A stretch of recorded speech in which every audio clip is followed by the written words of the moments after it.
El premi de primera edició ha estat per Limbo, un curtmetratge dirigit per una badalonina que tracta sobre l'últim viatge en autobús de dues noies. Els curts jo crec que és l'embrió del que serà aquest director o guionista en un futur i en una gran pel·li. Llavors crec que és una gran oportunitat i estic molt contenta.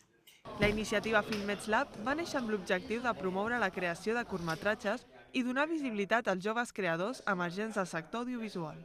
Oferir un servei dins de Filmets amb la col·laboració amb diverses empreses de que ens presentin els seus projectes i a partir d'aquí agafar un guanyador perquè tingui un recorregut durant tot l'any i poder-lo estrenar a Filmets, però al final és la continuació de la nostra mentalitat.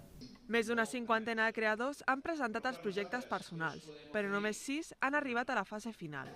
Aquest matí, al Teatre El Círcul han defensat les seves idees en un pitching davant d'un jurat professional.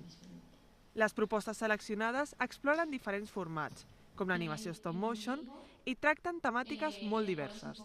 Tanmateix, comparteixen un objectiu en comú, llançar missatges socials y abordar problemáticas actuales. Es más difícil encontrar una mirada profesional cuando estás fuera del ámbito educativo, entonces Filmets es lo que ofrece, ¿no? Una mirada fresca de gente que ya lleva muchos años en la industria.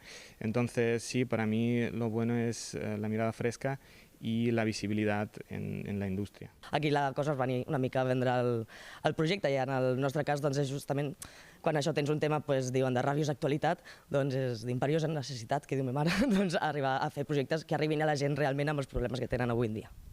El projecte guanyador és l'únic que s'endú el Premi de l'Acompanyament Professional per part d'empreses del sector audiovisual i de l'estrena del curtmetratge en la 52a edició de Filmets.